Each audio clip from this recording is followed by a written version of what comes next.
But we did have a couple of big releases from this past week. The biggest one, at least for us, is probably The Bride, just because it was on my... Say it right. The Bride! I'm not going to... Has an exclamation point. Sorry. Okay, cool. The Bride! Kind of makes sense for this movie, though. Does it? Just the overall vibe of it, I feel like. It's a bit in your face. Anyways, we'll talk about it. It was my number 10 most anticipated for 2026, so I had pretty decent expectations for it. I was looking forward to it. You got a stacked cast. It's kind of this not modern, but a new reinterpretation of the Bride character, the Bride of Frankenstein, and kind of set within this Bonnie and Clyde-like 1930s, just running across the nation, trying to flee. We're monsters on the run. Frankenstein finally has someone he can fuck, and he's happy about it. Honestly, okay, I'm going to get my biggest positive of this movie out of the way right away. It's a throwaway thing, but it's my biggest positive of this movie, and we'll dive into why. But it's the fact that he goes by Frankenstein. And the way that they explain, because everyone's like, oh, it's Frankenstein's monster. He's not actually Frankenstein. He's like, well, I took my father's name. And I'm like, yeah, that's what he would do. Mm-hmm. Awesome idea there. And then the rest of the movie happens. Yeah. Well, to that point, quick, because I'll talk about some of the older Frankenstein movies in a little bit, but that discussion has always come up. It's like, it's actually Frankenstein's monster, it's not whatever. But like, I don't think the titles of the movies, the original movies, really or the book help. No. Because even like Bride of Frankenstein, the original one, it's like, well, it's not the doctor's bride that they're talking about. It's Bride of Frankenstein's monster. So whatever. It's stupid fucking discussion. Yeah, we did not like this movie. We saw this together, which always fun to see a movie with you. It doesn't happen as much anymore, but it's also really fun when I can tell that you also don't like it. Very early on, I was like, this isn't for me, which I can tell that it's definitely not for Corey as well. And my suspicions were confirmed when near the end of the movie, I forget even what line it was, but I think it was a Peter Sarsgaard line. It was. I feel like that was the one time I was really outspoken. Is when he's sitting on his stoop having a cry about the bride. Yeah, it was that or some line, and you were just like, "Shut the fuck up" under your breath. And I'm like, okay, good. He also doesn't like this. This I don't know. This comes from Maggie Gyllenhaal, who I enjoyed her other movie, The Lost Daughter. I like her as an actress, but.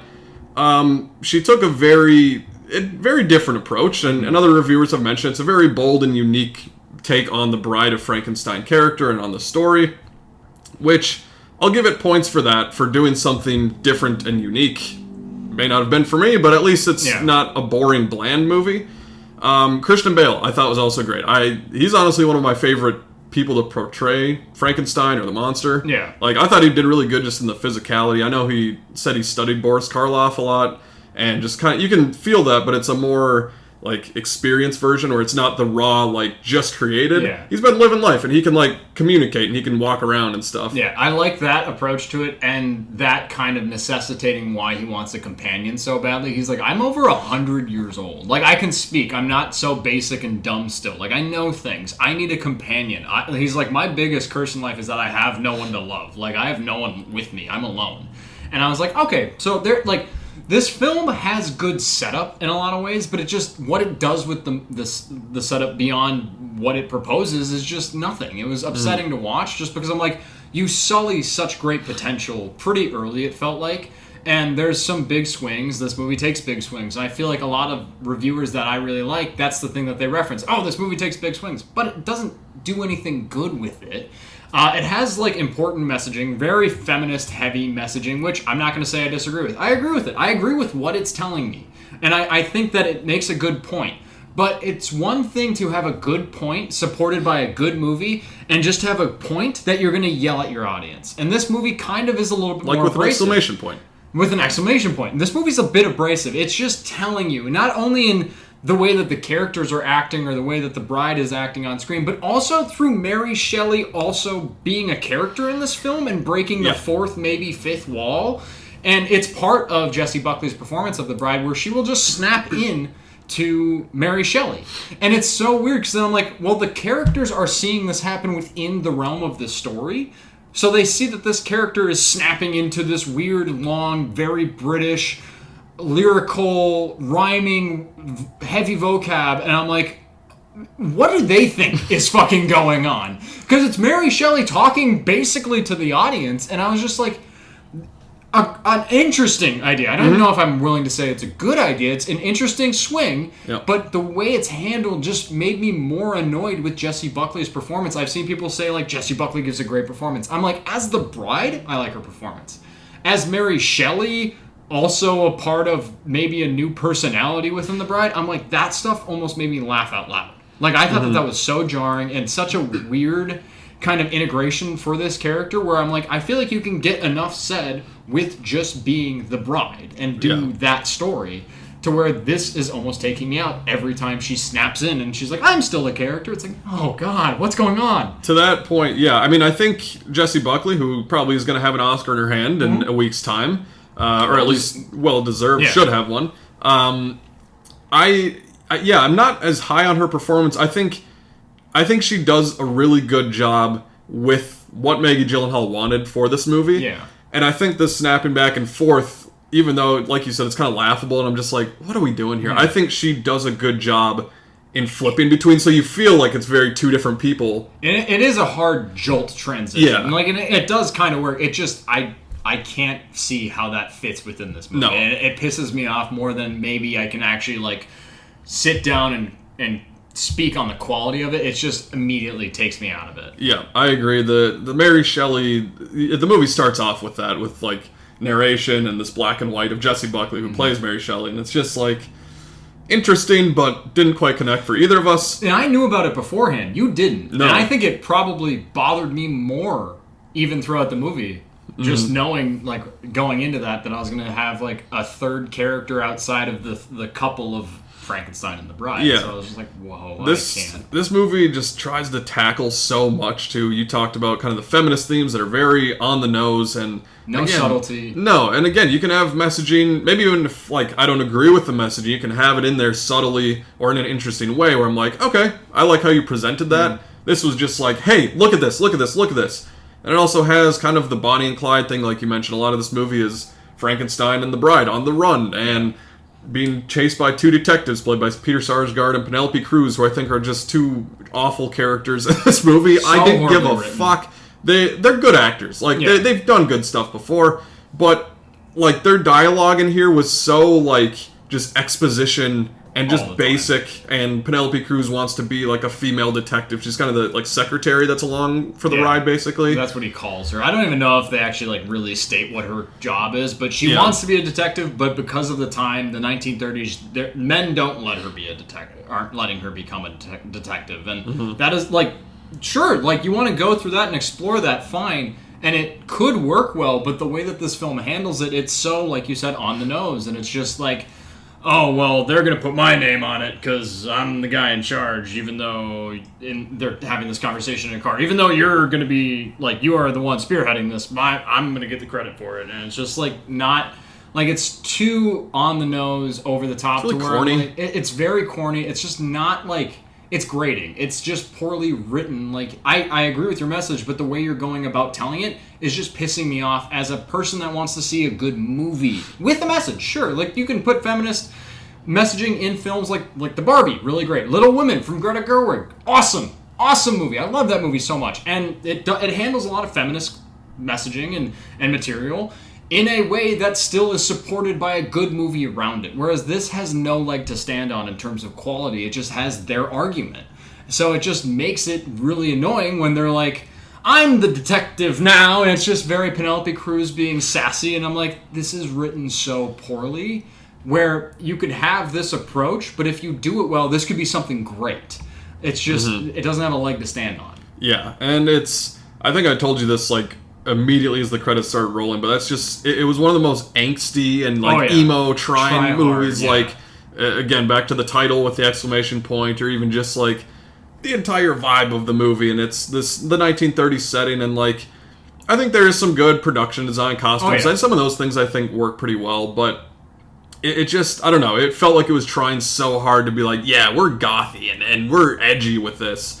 Another thing that I just kind of noticed watching the movie, they're, like, to the point that they're trying to tackle a lot, there's kind of like this social change that they're trying to have, or that the bride kind of influences among people. This little revolution, this mini revolution that lasts for a scene. Yes, and it was very reminiscent of like the end of Joker. Yeah. Where it's just like people on cars like burning stuff. They're like putting the bride's makeup on the way that she has it, like her lipstick and everything.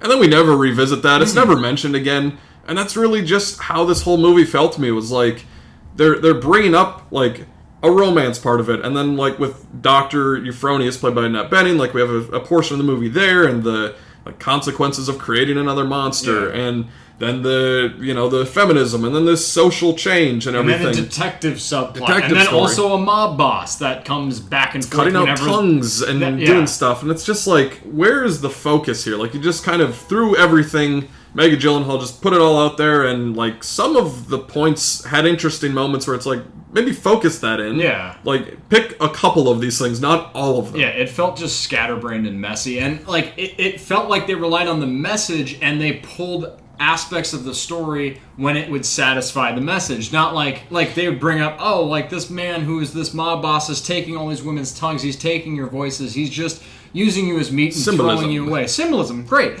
And it works if you do something with it. It's just, in terms of the structure of the movie, there's a mob boss at the beginning, there's a mob boss in one scene, and then the mob boss gets killed. And it's just, that's it.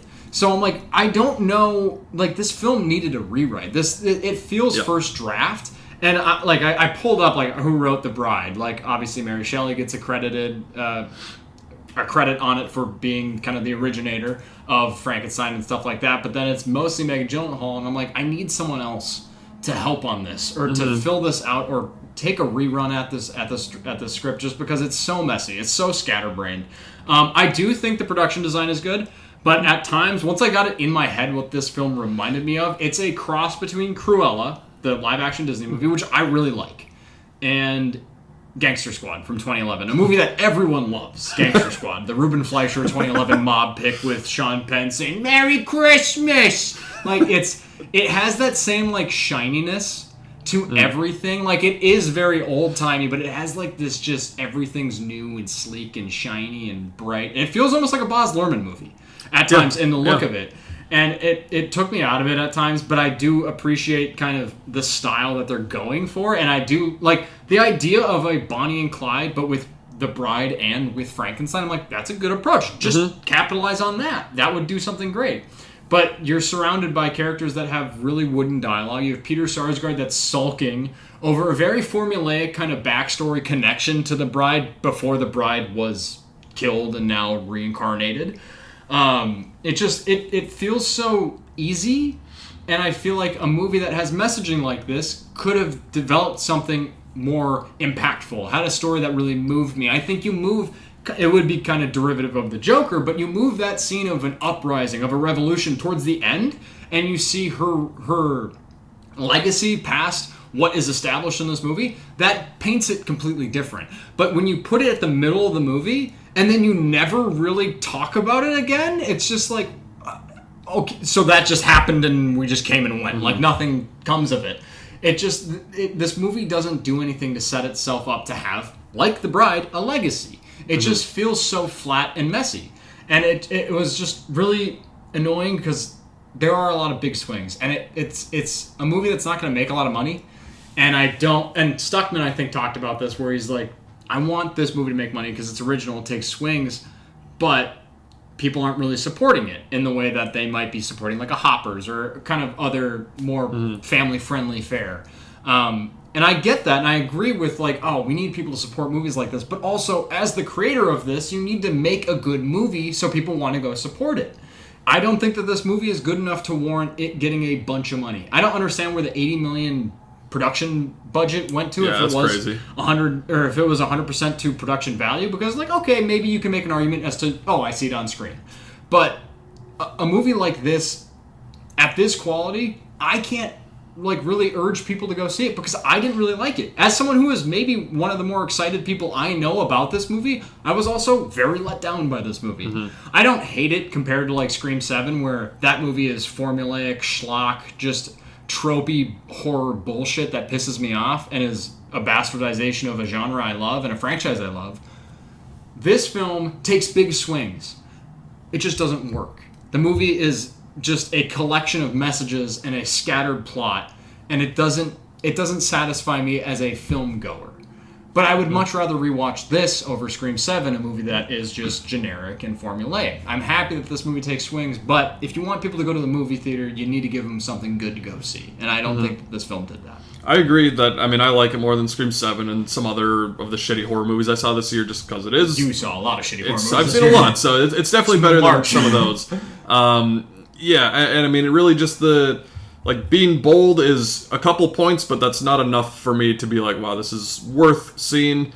Also, not that he was, like, meant to have a big role, but I just thought Jake Gyllenhaal was underused. Yeah, it's kind of weird to have someone of his stature in that role. Yeah. Like, you can put anyone in that. Right, and it's like, he kind of, like, the monster, like Christian Bale, like, is viewing him as an actor in the movie. Jake Gyllenhaal plays an actor, and he's like, I want to be him. I want to be in these dancing musical numbers. Yeah. But I'm like, just kind of, I could have done with a little bit more of him. So yeah, this one was a disappointment. I didn't have it on my top 10 anticipated for the year. Because even some of the marketing, I was just like, here comes the motherfucking bride. And I was like... Bit too much. And again, like, that kind of plays through where it's like, it's trying really hard to be angsty. Thick, yeah. So... not a recommendation from us for The Bride. If you had to give it a, like, do you do out of 10 or would you do a letter review? I do letter grades. What letter grade would you give it? I don't know, maybe like a C or a C minus, somewhere in that range. I think I'm like C minus. When we first saw it, D plus, I've kind of eased off of it a little bit. It's not like an overly offensive movie. It's just not a good movie around the message that they're trying to push. Yeah. So I think I'd probably give it right around a C minus. It's not the worst thing I've ever seen. And if people think it's the worst thing they've ever seen, go watch Scream 7. Except for the people that randomly have a lot of kickback against that on our Instagram and TikTok of our Scream 7 reviews. But there are worse movies out there. I like this movie not making a lot of money. I understand that. Like it makes sense to me. So it's a C minus.